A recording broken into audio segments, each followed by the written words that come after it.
Hello everyone, Asim this side and welcome back to another video. आज की इस video के अंदर हम लोग बात करेंगे कि अपनी विनिंग ट्रेड को किस तरह से होल्ड करें। स्टॉक मार्केट में रिटेलर्स की सबसे बड़ी प्रॉब्लम यह है कि वो लोग लॉस तो लंबा खींच लेते हैं लेकिन प्रॉफिट को लंबा खींच नहीं पाते। सोचिए, अगर आपने एक सही ब्रेकआउट पकड़ा और स्टॉक आपके फेवर में चला गया, आप लोगों ने 10 पॉइंट्स कैप्चर करके मार्केट से एग्जिट कर लिया, लेकिन वही स्टॉक बाद में 40 से 50 पॉइंट्स की मूवमेंट ले गया। फिर आपको दुख होता है कि मैंने इस ट्रेड को होल्ड कर लिया होता।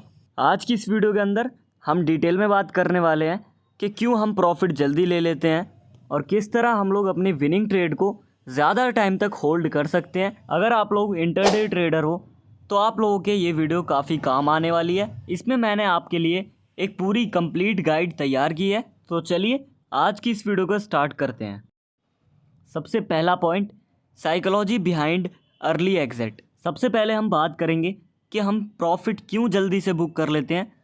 क्योंकि हमें हार जाने का डर होता है। जैसे ही हमें स्क्रीन पे ग्रीन नंबर दिखता है वैसे ही आप लोग डरने लगते हो कि कहीं ये प्रॉफिट लॉस में कन्वर्ट ना हो जाए। आपके सोचने का तरीका तो ठीक है, लेकिन इसको आप लोग कुछ इस तरह से परफॉर्म कर सकते हो कि अपने स्टॉप लॉस को आप लोग ट्रेल करके चल सकते हो। ट्रेडिंग में प्रॉफिट लेना बुरा नहीं होता, लेकिन कम प्रॉफिट लेना और ज़्यादा बड़ा स्टॉप लॉस दे देना, ये वो गलती है जिससे आप एवरेज ट्रेडर बन के रह जाते हो। जो ट्रेडर हर कैंडल को देख के कन्फ्यूज़ हो जाता है उसका माइंडसेट बहुत कमज़ोर है या फिर वो रिस्क मैनेजमेंट फॉलो नहीं कर रहा है। अगर एक रेड कैंडल आती है तो सोचते हैं कि ये रिवर्सल होने वाला है, इस वजह से वो लोग अपनी ट्रेड को भी एग्जिट कर देते हैं। और एक सबसे बड़ी गलती कि आप बिना स्ट्रेटेजी के, बिना किसी सेटअप के ट्रेड करते हो, जिससे आपको कोई आइडिया नहीं होता कि स्टॉप लॉस क्या होने वाला है और टारगेट क्या होने वाला है। बस आपको प्रॉफिट से मतलब है, आप अपनी स्क्रीन पे लॉस को भी नहीं देख सकते। याद रखो, जितना भी आप मार्केट को फियर और ग्रीड के पॉइंट ऑफ व्यू से देखोगे उतना ही मार्केट आपको ट्रैप करेगा। आप लोग ट्रेड को होल्ड तब तक नहीं कर पाओगे जब तक आपके अंदर कॉन्फिडेंस नहीं होगा। और कॉन्फिडेंस आता है किसी स्ट्रेटजी से, किसी सेटअप से।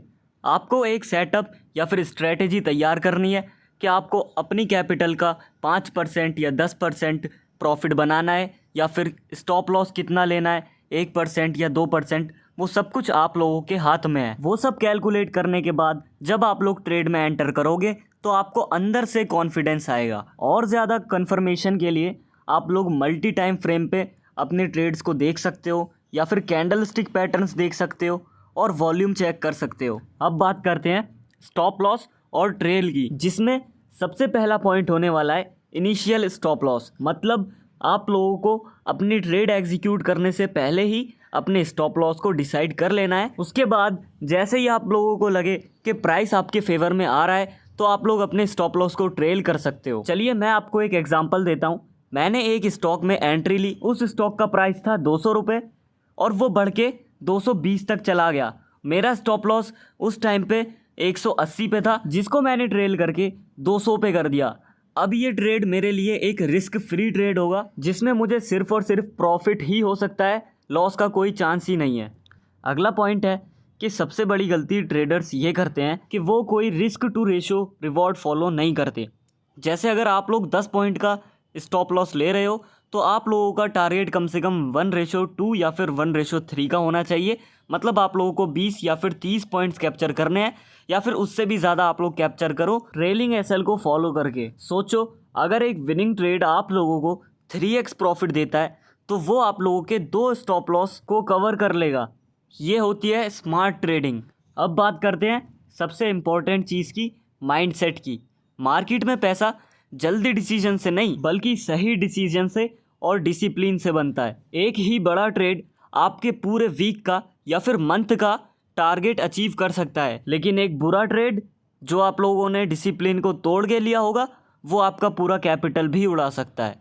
प्रो ट्रेडर्स हमेशा बड़े मूव्स को कैप्चर करने की कोशिश करते हैं ताकि उनको बड़े से बड़ा विनिंग ट्रेड मिल सके। अगर आपको कोई बड़ा मूवमेंट कैप्चर करना है तो आप लोग बड़े टाइम फ्रेम पे जाके अपने ट्रेड को प्लान करो। टाइम फ्रेम से ट्रेड को देखने का पॉइंट ऑफ व्यू काफ़ी चेंज हो जाता है।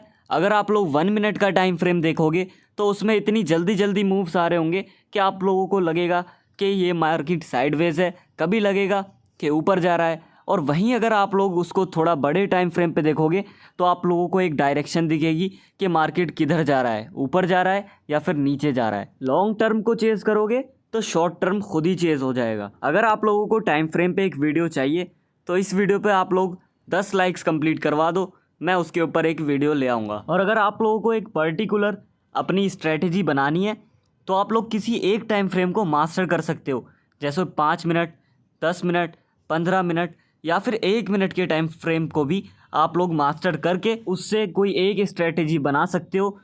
वो स्ट्रेटजी ऐसी होनी चाहिए कि हर 10 ट्रेड्स में से आप लोगों को एटलीस्ट 60 ट्रेड्स में प्रॉफिट हो या फिर 6 में प्रॉफिट हो। अगर दूसरों की स्ट्रेटजी कॉपी करोगे तो आप प्रॉफिट तो बना लोगे, लेकिन आपको ये समझ में नहीं आएगा कि आप लोगों ने प्रॉफिट क्यों बनाया है। ट्रस्ट मी, स्ट्रेटजी बनाने में टाइम तो लगेगा लेकिन वो वर्थ इट है। हमारा नेक्स्ट पॉइंट होने वाला है फोमो, यानी कि फियर ऑफ मिसिंग आउट। कभी कभी ट्रेड आपके टारगेट से थोड़ा पहले रिवर्स हो जाता है और वहाँ से आपको डर लगना शुरू हो जाता है, या फिर कभी कभी जब कोई भी स्टॉक या फिर कोई भी इंडेक्स ऊपर भागता है तो आप लोग उसके अंदर चढ़ जाते हो, यानी कि बिना स्ट्रेटजी के आप लोग ट्रेडिंग करते हो।